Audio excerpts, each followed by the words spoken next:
Hey, what's up, you guys? This is Nick from Beer and Bat Reps, and today we're going to be talking about Sigvald the Magnificent. His new model just got released.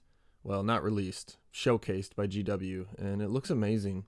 Some of you may remember him from 8th edition Warhammer Fantasy from way back in the day.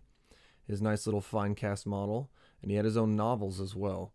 And if you are new and you started just with Age of Sigmar, we'll also talk about who he is, and so you can learn a little bit about the prince. So we're going to go through a little bit of lore that I got from the novel itself, along with little stuff out of the 8th edition Warhammer Warriors of Chaos book. Just a little bit of lore about him so you can learn who he is. We'll go over his old model and then the glorious new model and see the differences and just get excited about the prince has returned.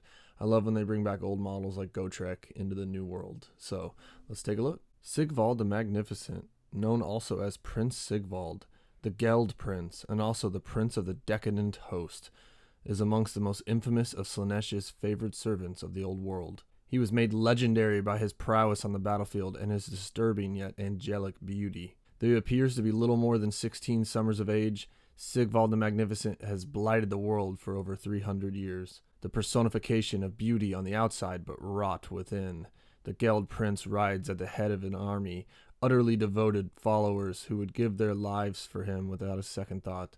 His elite bodyguard bear mirrored shields so that Sigvald might bask in his own divine glory, and dozens of exotic females attend to his every whim and desire. Such are the depths of Sigvald's self-obsession that he will even call his retainers to attend him with their mirrors in the midst of battle, preening and murmuring compliments to himself as men plunge into battle and die all around him. Sigvald's baroque armor remains forever untarnished by age or the tiniest fleck of dirt, and warm, perfumed air surrounds him even during the fiercest blizzard. The ground itself reshapes itself to let Sigvald pass, and his feet float an inch above the world's surface so that his boots are never touched by mud or gore of the battlefield. He has defeated warriors twice his size with a contemptuous flick of his rapier, for Sigvald the Magnificent is the chosen scion of Slaanesh, his every wish granted in exchange for an eternity of depravity. So here we take a look at his old miniature. It shows its age a little bit, but man, it was just a really nice looking miniature for a long time because so many of the Chaos Warriors were covered in furs, Viking helmets with huge horns sticking out of them, huge spiked maces, or if they did have swords, they were huge, broad, heavy broadswords. And then you had this super elegant, golden, shiny armored Fabio looking Chaos Lord with a rapier that just looked so different amongst all the Chaos Warriors that he really stood out. This model is very small, as you can expect from an old fine cast Chaos Lord that's supposed to be thin and, dainty. But he really just stood out. He had kind of a air around him that the other Chaos Warriors looked really brutal and feral around him, which really just helped sell his backstory. So it was actually a good model in terms of representing the fluff that was given to us. His background storyline went with this model really well because he stood out so differently from the Chaos Knights and Chaos Warriors around him. So all in all, I think it was a good model. The shield blocks a lot of the detail, so I would have tried to have him hold it more towards his side so you could see all the detail on his chest plate. It has all of his abs and pecs detailed into the armor, which is hilarious for a guy that's obsessed with his own beauty. It's like he doesn't have to do sit-ups. His armor has all the abs built into it. Kind of reminds me of some of the stuff with Blood Angels in 40K.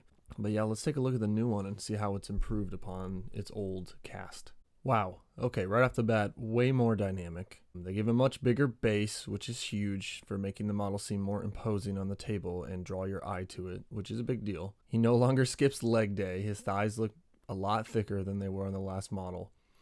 His sword looks incredible. I mean, I do worry that it'll be a little bit fragile for transporting and all that, but it looks awesome. He gained horns, so apparently he's on his way to becoming a demon prince, which has always been his hope, I assume, to become an immortal demon. But it's happening. His hair's much longer and glorious. It looks amazing, spilling out behind him. It looks like his pauldrons, his shoulder armor, is a little bit bigger, starting to curve up. He just seems taller and broader.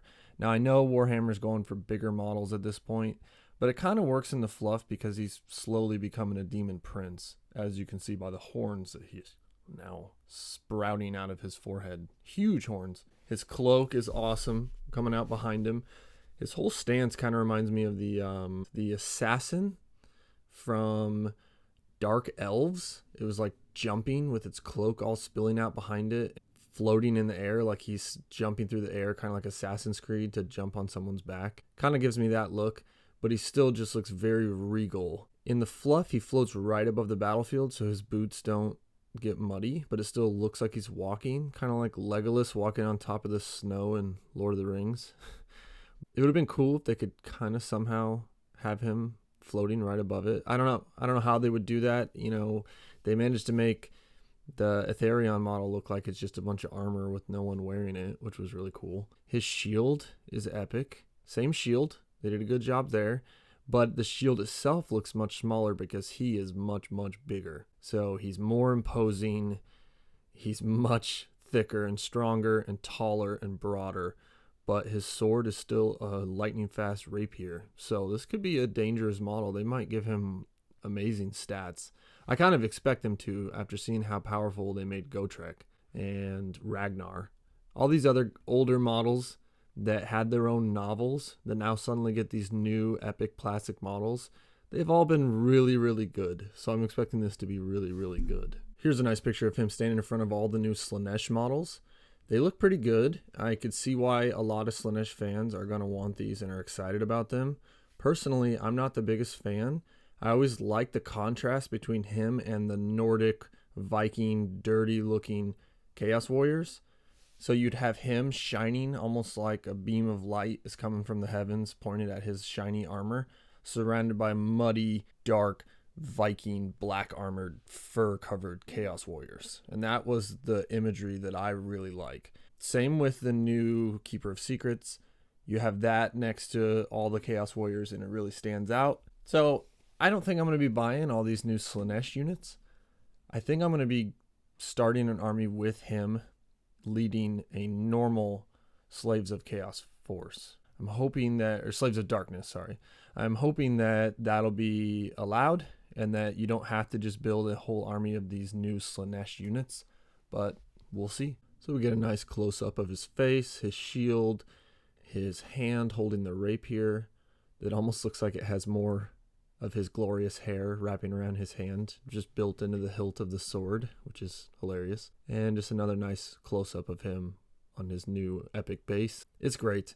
I want to see the 360 where you can spin him around, see how the back of his armor looks, see how the back of his two cloaks look. His face is very similar from the old Finecast one. Didn't see the new set of smaller horns sticking out of his forehead. That's cool. The whole model's great. Honestly, I've been looking for an excuse to start Slaves of Darkness. I think those new Chaos Warriors on foot look phenomenal. And the new Chaos Knights look phenomenal. And I've been looking for a reason to paint them up. So if I can do a dark, gritty, covered in mud, maybe plowing through deep snow, Viking look to all of them, and they're led by this like glorious, angelic, golden armored demigod that just stands out, almost like they have to part for him, and they're in awe of him, and he's almost like they're all heavy metal music when you see them, and then you see Sigvald, and it's like, ah, as he floats through the ranks of them. I love it. That's the best imagery I can think of for the army, and I can't wait to get started on it. So let me know down in the comments what you guys think of this model. I think it's amazing. I'm sold. I've heard some good feedback here locally on one of the Discords I'm on of someone who loves the new Slaanesh models. I saw someone on a local Facebook page who already has a huge Slaanesh demon army make some wide-eyed emojis at these new Slaanesh models. So it seems like some good feedback's coming in. I'd love to hear from you guys. Chime off in the comments what you think. And if you'd be interested in seeing me build a Sigvald-led Slaves to Darkness army.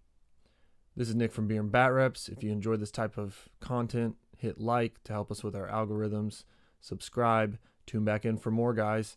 I'll be churning these news videos out quick because GW keeps blessing us with more and more awesome models coming out. See ya.